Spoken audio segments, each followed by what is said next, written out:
Hi friends. Back பண்ணுறப்போ கூட தெரியாதுங்க, பார்த்து பார்த்து வாங்குறப்பையும் தெரியாதுங்க. ஆனால் அந்த என்ட்ரி கேட்டில் பாயின்னு சொல்கிறப்போ மனசு ஒரு விதமாக வலிக்கும். நம்மள அறியாமலே நம்ம கண்டன் தண்ணி வரும். என்னதான் நம்ம ஒரு எக்ஸைட்மெண்ட்டோட, நர்வஸோட, க்யூரியாசிட்டியோடலாம் நம்ம கிளம்புனாலும் நம்மளுக்கு பிடிச்சவங்களுக்கு பாய் சொல்கிறதே ஒரு தனி வலி. அது வரைக்கும் நம்மளை பக்கத்தில் தனியாக எங்கேயுமே அமைச்சிருக்கவும் மாட்டாங்க.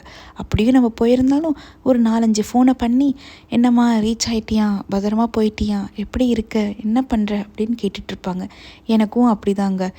நான் என்ன தான் கல்யாணம் ஆகியிருந்தாலும் என்கிட்ட ஒரு 1 year old பேபி இருந்தாலும் எங்கள் அப்பா அம்மாவுக்கு நான் குழந்த தான் போல். எனக்கு மாற்றி மாற்றி ஃபோன், ஃப்ளைட் ஏறுற வரைக்கும் ஃபோன். ஒரு வழியாக குழந்தையும் தூங்க வச்சுட்டு எனக்கு பார்த்திங்கன்னா தூக்கமே வரல. என்ன பண்ண போகிறோம், எப்படி இருக்க போகிறோம், தனியாக முடியுமா, ஹேண்டில் பண்ணுவோமா அப்படின்னு ஒரு 1008 யோசனை. அப்படியே முடிஞ்சிடுச்சுங்க ஃப்ளைட் எக்ஸ்பீரியன்ஸ். லேண்ட் ஆகி பார்த்தா விரிஞ்சிருச்சு ஒரு பியூட்டிஃபுல்லான சன்ரைஸ் வியூ. என்னோட இந்த ஃபர்ஸ்ட் இன்டர்நேஷ்னல் ட்ரிப் எக்ஸ்பீரியன்ஸ் இப்படி தாங்க இருந்தது. மிக்சட் ஃபீலிங்காக இருந்தது. பேபிக்கும் ஃபர்ஸ்ட்னால இது என்னோடய லைஃப் டைம் செரிஷ் பண்ணுற மெமரியாக இருக்கும்.